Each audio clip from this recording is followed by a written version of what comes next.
Hello everybody, we are back with another video, and today we are discussing the primordial gods of the mountains, the Ourea. Now each mountain was believed to have its own ancient deity, and each of these mountains each of these mountain deities were depicted as, the classical bearded old men.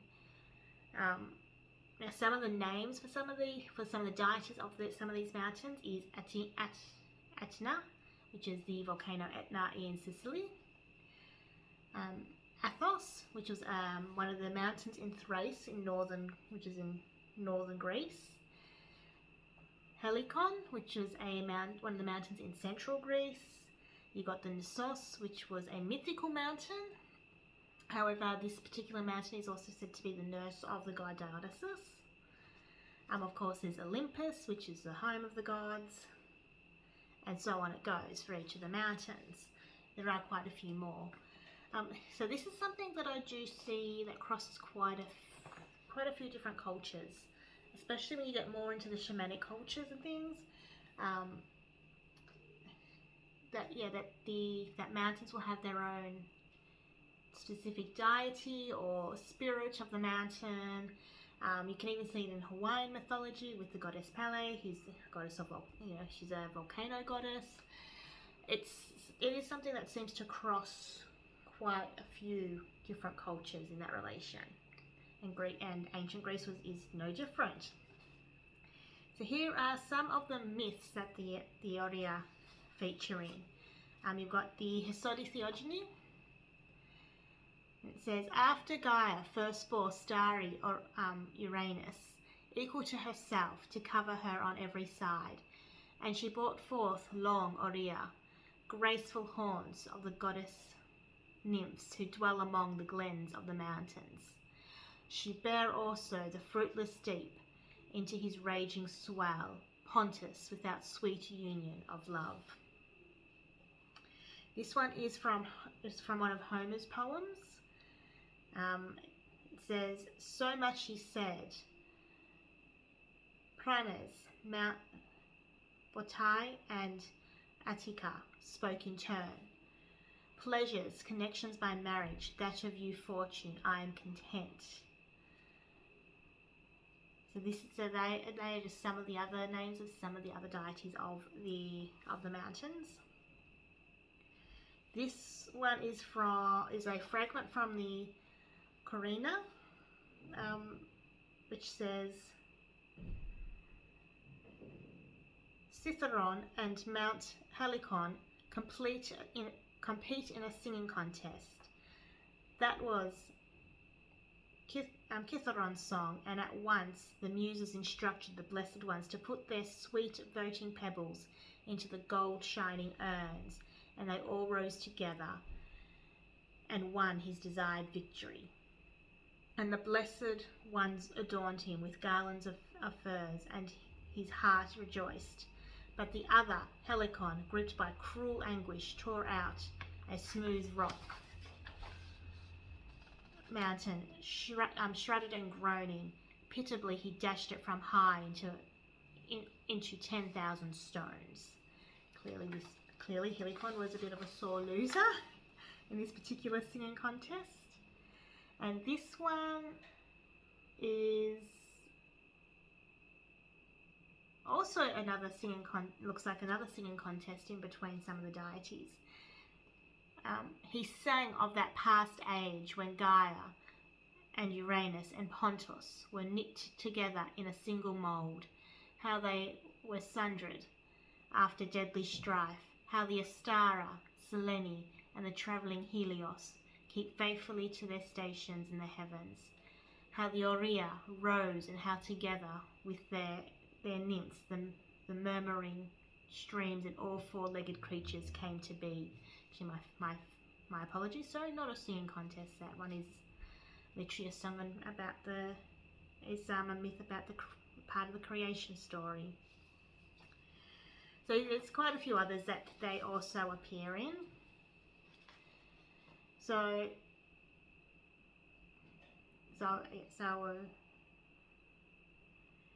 obviously the Ourea were some of the early gods in the Greek pantheon, and then hence primordials as well.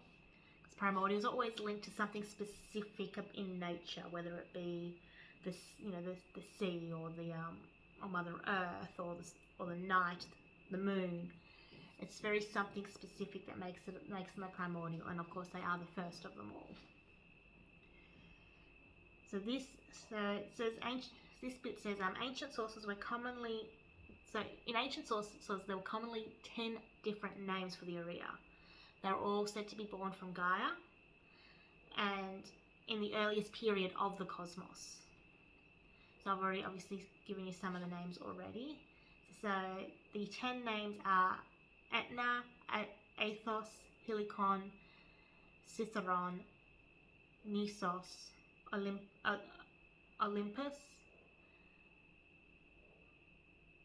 and Olympus. This is 2 different Olympuses. Oureas, Parintha, and Bozdag. I don't think I pronounced that last one correctly. So when the Ourea were talked of, though, they were normally described in terms of, as I said, bearded old men. So not necessarily pictured as the mountains themselves, but as the bearded old men version of them. They were often known for their judgment and counsel, and would often arbitrate when contests took place. The mountains linked to the Ourea were also regarded as sacred places. So obviously with these ones, there's a little bit more information in how the ancients, I suppose, worshipped or dealt with these particular deities. So obviously Etna, which is Mount Etna on Sicily. This one is this particular deity was mainly anonymous in ancient stories, although the mountain was famed for being one of the locations of hepatitis. I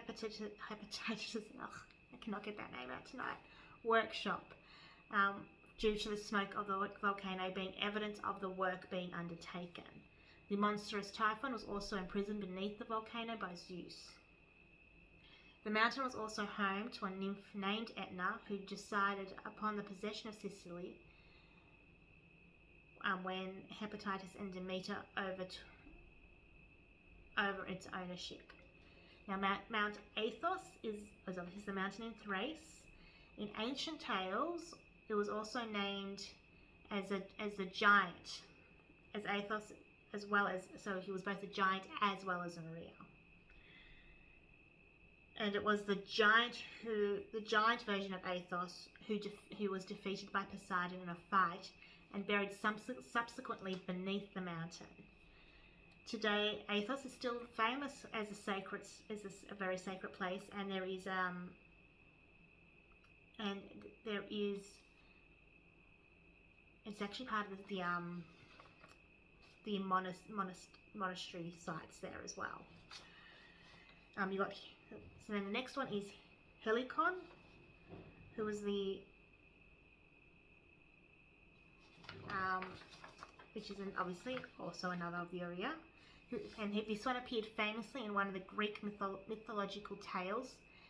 He entered the singing contest, which is a myth we discussed earlier, and where the secret vote was held, and the winner of the contest would declare that Helicon bested the mountain. That was.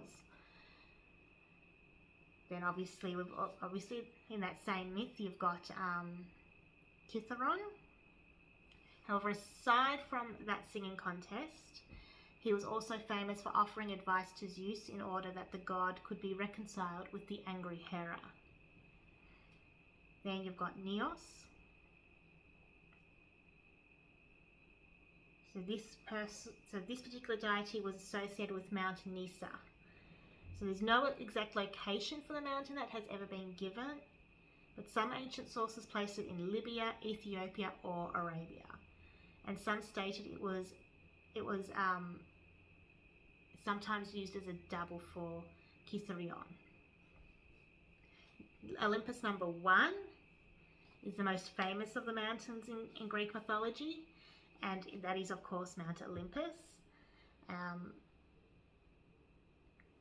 So it's obviously the home of the Olympian gods, and appears and is mentioned in pretty much every type of myth that talks about the gods at home. Then you've got Olympus 2, which was the second Ourea also named this, but this particular Olympus was linked to a mountain in Anatolia. This particular is not overly famous, not like some of the other Ourea, but he did have a son who was the first to make a flute. And then you've got Oureas, who was the home of the Titans during one of their during their time as on top in mythology. Then you've got Panes, which is one of the mountains in Attica. This particular god wasn't particularly mentioned in a lot of the ancient stories, although this mountain was considered sacred to Zeus. And the last one was Mount Thermolus, which is a mountain in Lydia.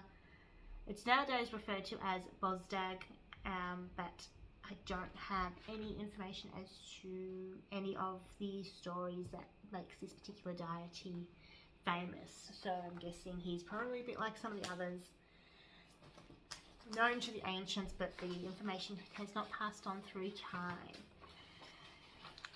So that's just a little bit about the Ourea. Obviously, so they were more seen as wise old men and were sought for counsel. But yes, so I hope everyone found this one interesting, and we'll be back soon with another video. Bye!